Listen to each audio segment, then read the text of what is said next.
Hello, I wanted to do a little guitar talk today, and I was going to talk about. I mentioned this in a instrument build. I was going to talk about the amazing movable D chord, which I'm going to do next week, I think, and I'm going to do it on that green electric solid body Thunderbird that I made and just talk about how we can use the D chord. And I think I'll do that next week because opportunity affords me to do a guitar talk on a guitar that I gave my youngest daughter that I used to own. And I have it here, and I changed some strings on it and just checked it over for her. She's busy in university and needed some strings, so I thought my wife brought it home, and I thought I'd uh, put strings on it, and I'm taking it back tomorrow, so I want to do a video on it today. And this is it here. This is a beautiful instrument, as you can see. There's the back, beautiful rosewood back. This is an Esteve, and if you know anything about nylon string guitars, you know that an Esteve is a very high quality nylon string guitar. Um, Back, goodness, maybe it tells me when this was made, 2003. So back in 2003 when this was made, this instrument was going for $1,500. I didn't pay that for this instrument. I found that out when I looked up the serial number. But I want to tell the story about it because I think it's essential to guitar talk in a lot of ways. One is about guitar maintenance, and the other is about nylon string guitars, and we often associate them with different things, classical music, but it's not limited to that, as I'll illustrate in a little bit. But the story behind this instrument, I had decided I wanted a nylon string guitar. I was going to customize it and play around with it because I think you get a nice sound.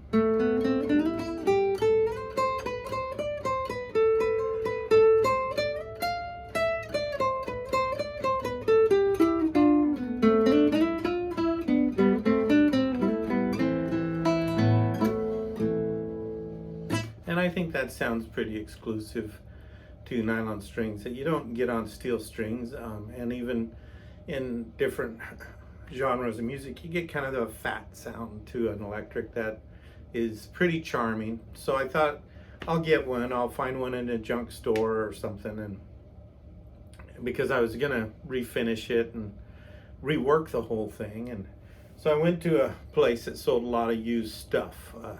They call it an antique mall, but it's not all antiques. It's just whatever people can get away with selling. And I went, and this one booth had 3 guitars in it, nylon string. They were all marked for $75. Yes, that's what I paid. And the reason I was able to get it so cheap was because it was neglected.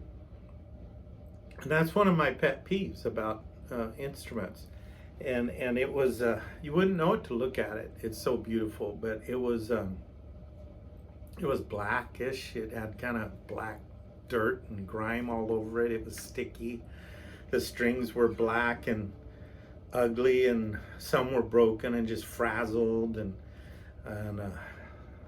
the reason I got it, and the other ones honestly looked nicer, but when I picked this up, I looked at the very edge of the sound hole, and I could see instantly it wasn't plywood, it was real cedar. When I saw that, I thought, oh, this is the one I want. And then I looked inside, and I could just make out the tag that said handmade in Spain. So I bought it, 75 whole dollars.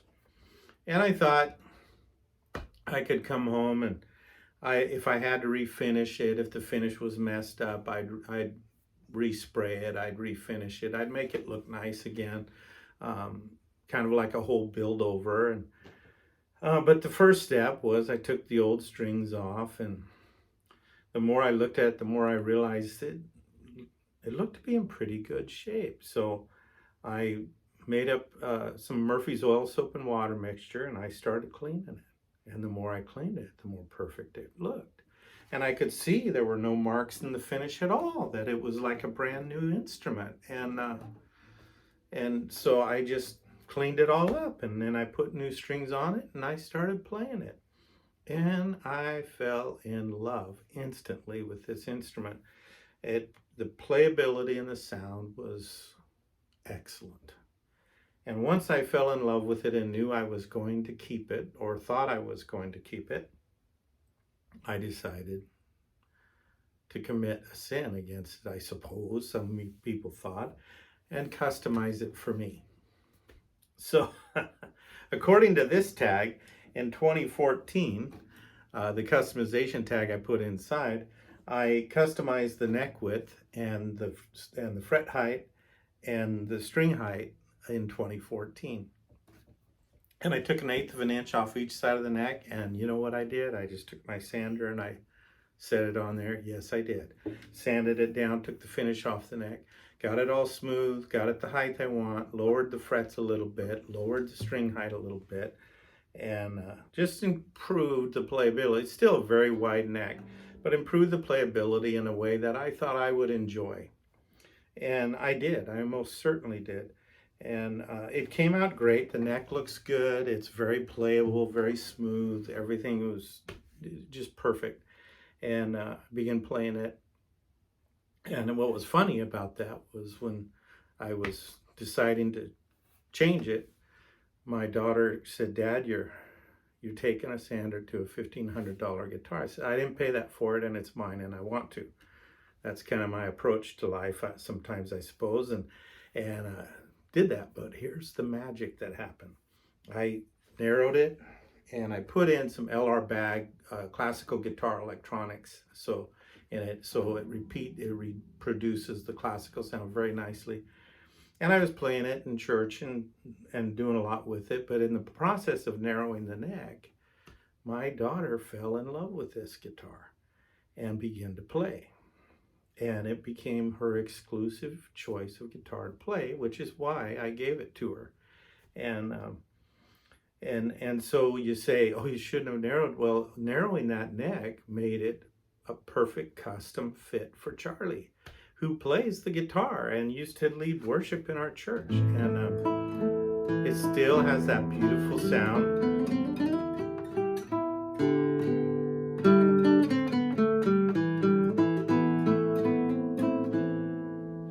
So what I'll tell you is one of the things that bothers me as we're doing guitar talk is the way people keep their guitars. And I don't nag people about it. I try not to, but I'm going to a little bit. A guitar is a prize. I don't care if it's a cheap guitar or a high-end guitar. It's a prize. It's a beautiful, wonderful thing that you can play music with, and it should be kept clean, and that's important. And imagine if the people would have respected this instrument the way it deserves, because this is a very fine, high quality instrument. If they would have respected it the way it deserves, it wouldn't have been sold for $75. Yes, I wouldn't have gotten it, but they didn't realize the value and the treasure they had in their hands, and it was neglected.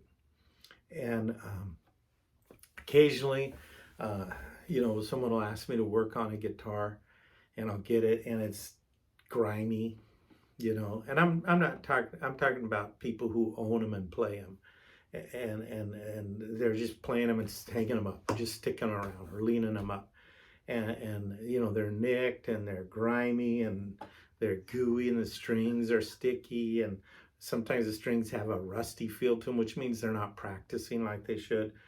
And they want me to make it nice. Well, I have to clean that all up before I work on it a lot of times, or immediately thereafter. And it always bugs me. It tells me that you don't love your instrument. That's how I am. That's how I feel about it. And so I just thought I'd give you a little tip. Now, there are products you can buy. I'm going to show you some in just a minute that I use on my satin finish guitar. Or I think they call mine a matte finish, but same thing. But on these high gloss guitars, if I don't have a guitar polish, and sometimes I do, sometimes I don't, worst case scenario, I spray some lemon pledge on there and I work that baby over there, because that's a protective coating that helps it shine.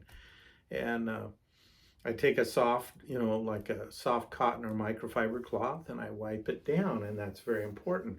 When I change the strings, I put a fretboard conditioner on the fretboard, and I'm going to show you some that I just used. I used it on this most recently, and a week or two ago, I used it on my Taylor 12 string.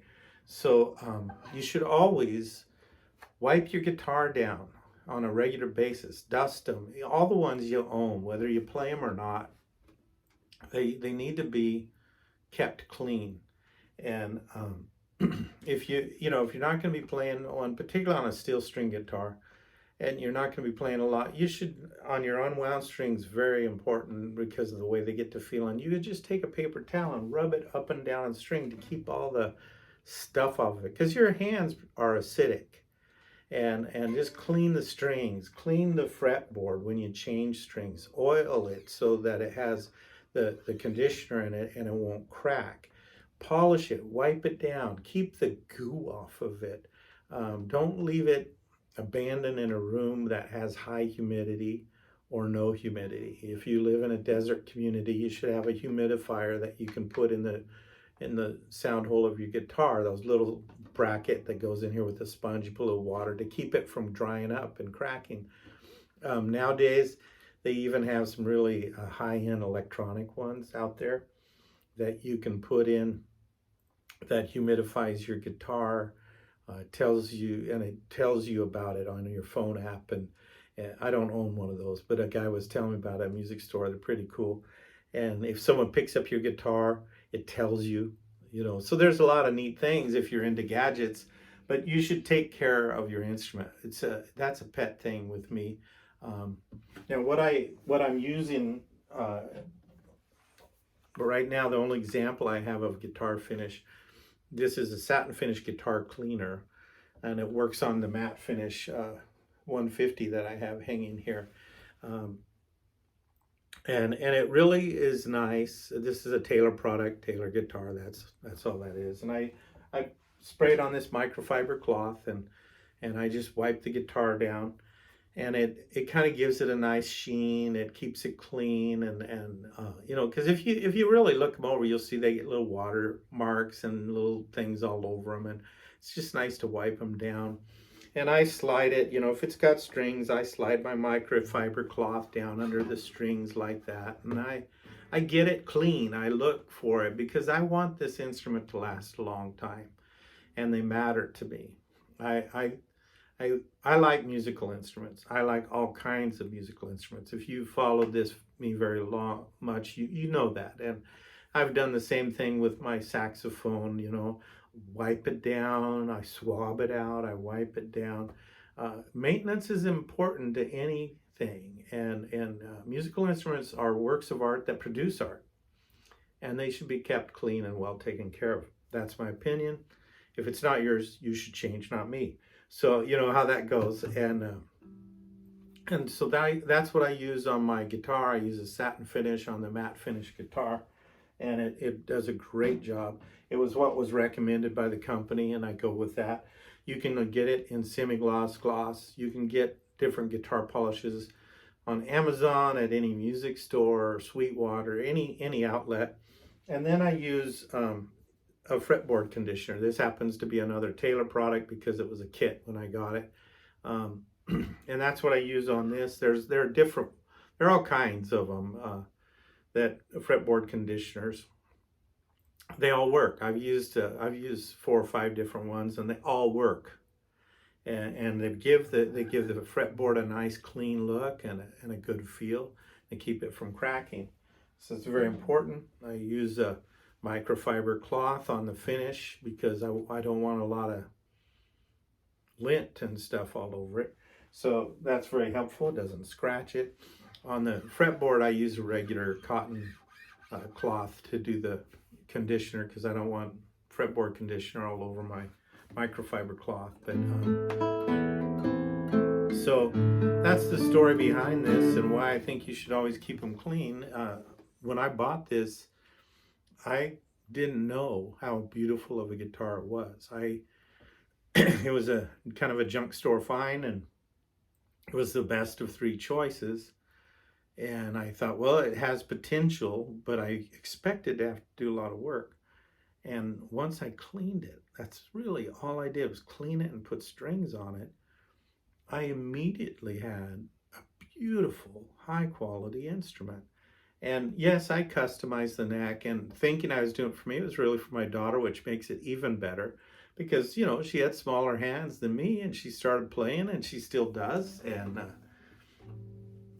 it has a nice honored home in her living room. And it's out on display where you can see it and pick it up and all of that, and that's important. So I'm going to close with this thought that the nylon string guitar is not limited to classical music or Spanish music or anything like that. And it's silly that people think that because, before there were steel strings, there were only nylon strings. Thought I'd do a couple verses of a short folk song, give it a different sound.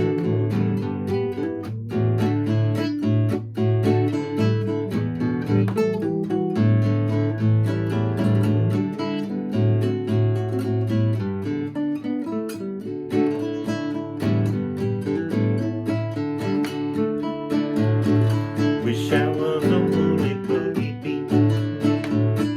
Wish I was a woolly boogie bee. If I was a woolly boogie bee, I'd spend my life in a cherry tree. Wish I was a woolly boogie bee. Wish I was a fuzzy wuzzy fox. Wish I was a fuzzy wuzzy fox. If I was a fuzzy wuzzy fox, I wouldn't have to change my song. Wish I was a fuzzy wuzzy fox. That's a deep song, very complicated and complex. Well, hope you enjoyed this guitar talk. Excuse me, got a woolly boogie bee in my throat. I hope you enjoyed this guitar talk and that you'll think about maintenance of the instrument. It doesn't take long. It's important to keep them clean. People will admire them more. You'll enjoy playing it more. Don't like to ride my instruments hard and put them up wet. I want to take care of them because I think they're important. And I think the more people treat them with care, the more interest they'll have in it and the more sense of value. Next guitar talk will definitely be about the movable G chord.